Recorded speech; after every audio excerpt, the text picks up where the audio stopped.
What's up, everyone? It's Scroo from twinstiqLP. This is Monster Hunter World, and if you're like me playing this game, you don't really want to play it with other people.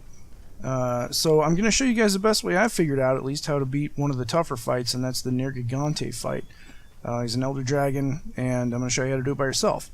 As a disclaimer, I don't claim to be a pro. I'm not super great at this fight. I lost a lot of times before I finally figured it out. But I've been winning pretty consistently for about the last 8 or 9 tries, so I feel like I can make this in a fairly informative manner. Alright, here we go.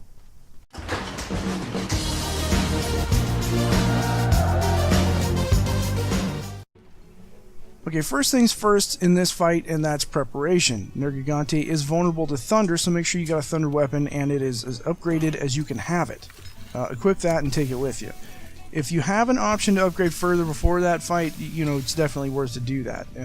Even if you've got to go hunt, you know, Toby Kadachis or whatever for a long time.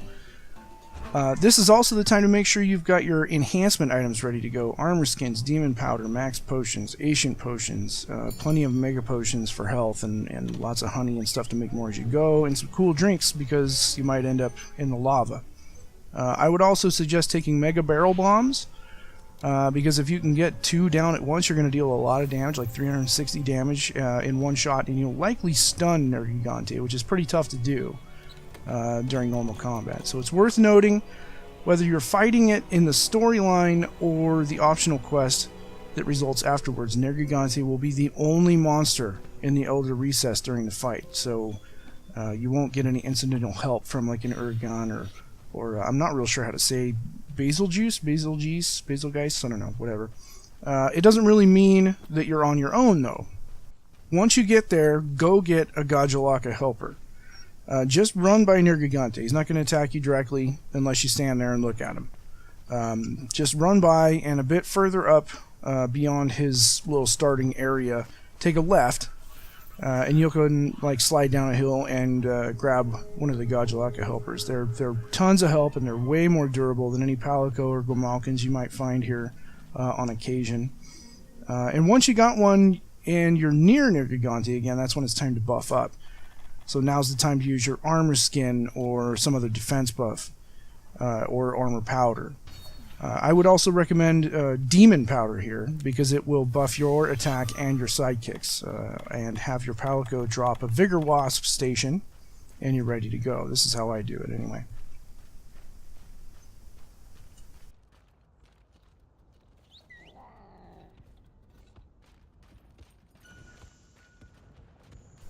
When you do engage, make sure you're spending as much time directly under Nergigante as possible. The camera is crappy and it'll be hard to see, but it's harder to be hit there, and that's good because Nergigante hits pretty damn hard.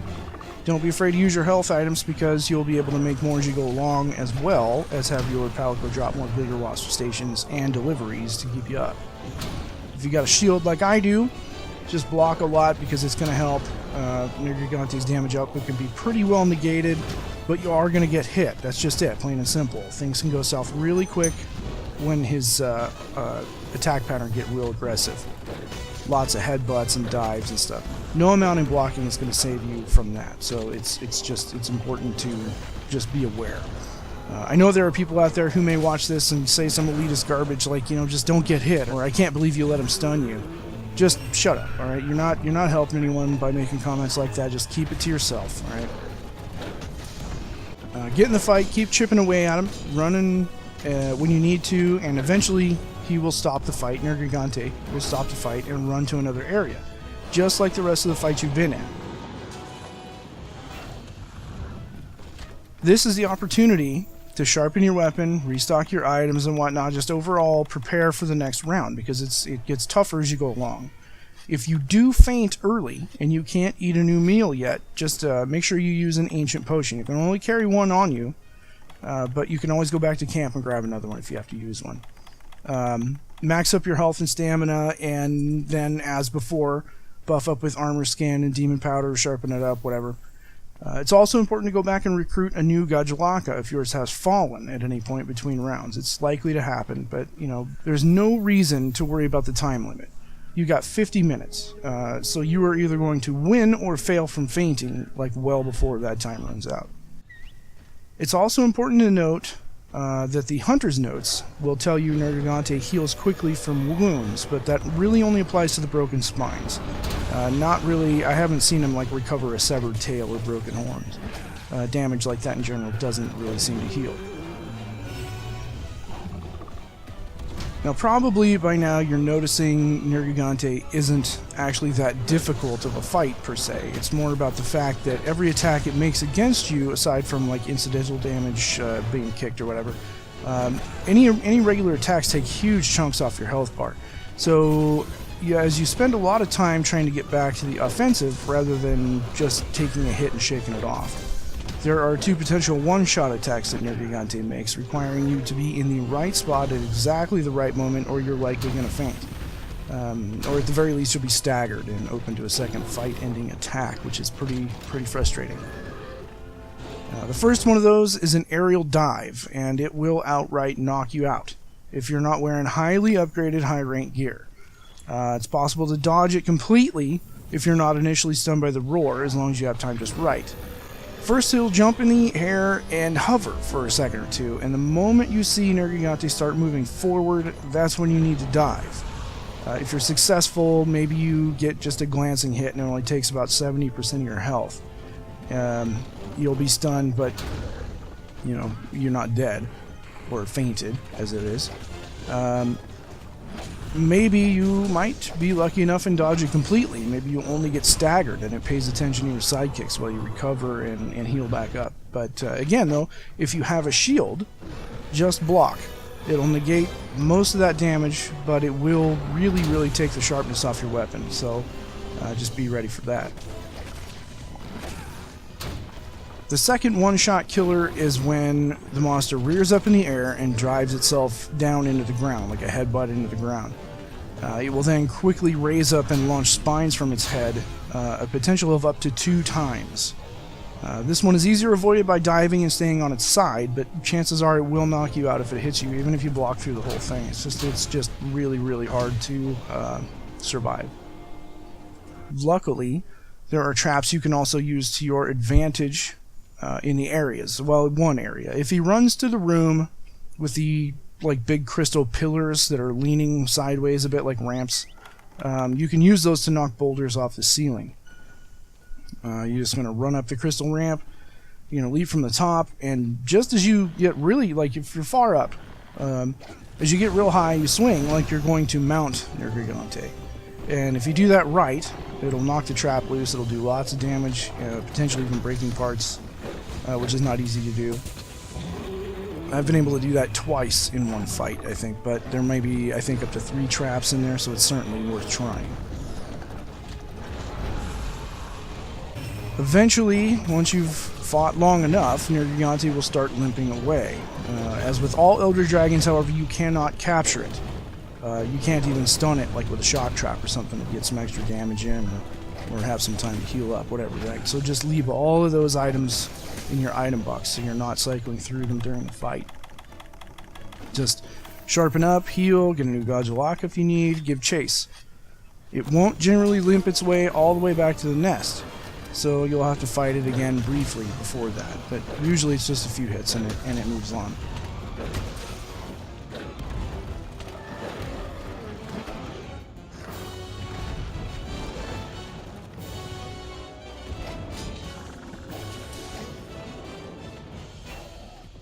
Once it does, however, go all the way back, that's when you need to prepare for the end. Top everything up that you can. Now is the time also to drop your barrel bombs if you have them. And once you're prepared, shoot Nergigante with your slinger or whatever you got to do to wake them up. And while you're at it, watch out for the crystals that will fall from the ceiling, because they'll hurt you, but seemingly not Nergigante. Be prepared again for aerial dives, and in here it seems to be a bit scripted. It's probably going to happen twice in a pretty quick succession. Just block if you can. It's too small of an area to try to dodge. I'm sorry, ranged users, I really don't know how to do this in a ranged fight. I think you're better off just trying to make yourself a sword and shield, or like what I've got here is a charge blade. The second one will happen when it dives through a wall, increasing the area's size. And it usually happens not to be directed at you, unless you're just, you know, for some reason in the line of fire. But it's still dangerous, you know. If you get hit by one of those, it really knocks you out. And at this point, you may have fainted twice, and this might be the end at the end. And it's sort of obnoxious. All attacks made from here out are particularly aggressive, so be more cautious than before and just keep it up until it's done.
And that's it. It's a tough fight, but not really for legit reasons. The mechanics are mostly fun, but it's got those silly one-shot attacks, and that can feel pretty cheap. I guess probably all the Elder Dragons do. You know, certainly Kieran does with that crazy lightning storm that it does. But anyway, Nergigante has a great armor set and an Elder Seal weapon you can make from its bits, and it's definitely worth doing the fight over and over again. It's good practice as well. And even the rare gems, actually, that you need for crafting seem to drop pretty regularly. I got 2 in the first like 4 times I beat him, so that was great. Anyways, guys, thank you. That's it. Thanks for watching. Hopefully this has been helpful. I haven't been too boring or droning on. I've been Scroo from twinstiqLP. This has been Monster Hunter World. Have a great one.